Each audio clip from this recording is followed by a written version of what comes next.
আসসালামু আলাইকুম, সবাই আশা করি ভালো আছেন। অনেক স্বপ্ন নিয়ে সৌদি আরব থেকে আসছি দেশে একটা গরুর খামার করে কি মাসে 40-50 হাজার টাকা ইনকাম করি এলাম। আমি আর সৌদি আরব যাইতাম না, বিদেশে যাওয়ার দরকারটা কি, দেশে গরুর খামার করলে তো মাসে 40-50 হাজার টাকা ইনকাম করা সম্ভব।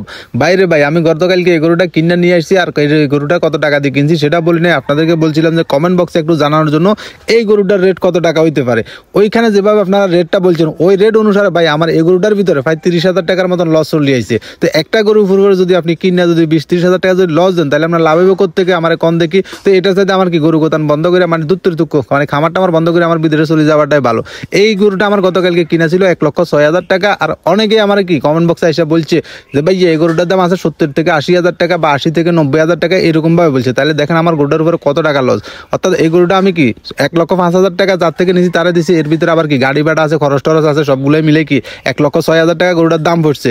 কিন্তু গরুটার দাম আপনারা যেভাবে কি 70,000, 85,000 বা 90,000 টাকা বলছেন, এরপরে আমার কলজার ভিতরে শুধু কি দুপ করতে আছে যে কখন জানে আমার গরু গোতান বেচছে আবার কি সৌদি আরবে যেন না চলে যাইতে হয়। আমি এটা টেনশন রাইতে আমার ঘুমাইও না, কি রে একটা গরু এত টাকা দিয়ে কিনলাম, কিন্তু রেট আশেপাশে 2,000-5,000-10 হাজার এদিক সেদিক দেব, কিন্তু 20-25-30 হাজার টাকা এদিক সেদিক কেমন হয়। অনেকে তো আবার আছে ভাই মাত্র 50,000 কইছে। এখন আমি মনে মনে চিন্তা করতে আছি আমার দ্বারা কি গরু মানে গরু খামারটা আমার করা হইব নাকি এগুলো বেচছে সবার চলে যাবো। একটু কমেন্ট করে জানাইয়েন যে আমার দ্বারা সম্ভব কিনা।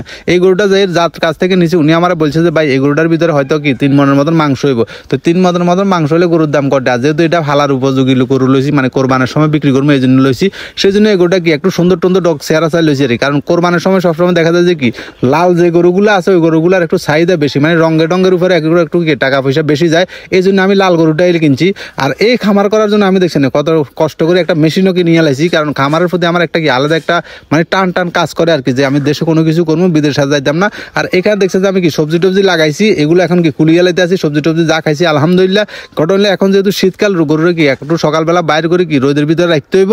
আর রোদের ভিতরে যদি না রাখি গরু কি এখন মানে শীতকালে একটু রোগ ব্যাধি একটু বেশি হয়, তো এই জন্য কি জায়গাটা পরিষ্কার করতে লাইছি। আর সবজির দামও কি এখন কমে গেছে, এখন শাকসবজির আর প্রয়োজন নাই, সেই জন্য জায়গাটা পরিষ্কার করে লাইছি। কারণ হলো গরুগুলার কি রোদের ভিতরে বান্ধি রাখবো।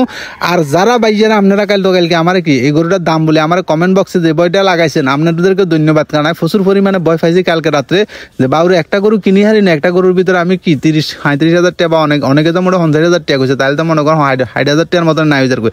তো বাইরে ইচ্ছা ডটর লাগাইয়েন একটা নাকি সাহস দিবেন বলে ভাই সমস্যা নাই, এটা কিনছেন পরবর্তী কিনবে সময় কি একটু সতর্ক থাকেন, রেটের একটু কিয়া কমায় সময় কেনার চেষ্টা করেন। আপনারা যেভাবে 40-50 হাজার টাকা রেট দিচ্ছেন আয় তো বাইরে কাইলে ইচ্ছা ঘুমেও না, বিশ্বাস যদি করেন। যাও আমার এই শাকসবজির খামারটা আমার শেষ, এখন শুধু কি গরুর খামার চলবো। তবে কালকে রাত্রে বিশ্বাস যদি করেন আমার মনের ভিতরে যে পরিমাণে ভয় হয়েছে, আমার ঘরের তুনো বলতেছে যে বাউরে গরু ডোর বেচা চলে যাবে, তোমার কমেন্ট বক্সে দেখছেন কি অবস্থা। যাই হোক কিছু করার না, হয়তো এটার ভিতরে লস হবে আর এগাতে লাভ হইব। সবাই ভালো থাকেন, আল্লাহ হাফেজ।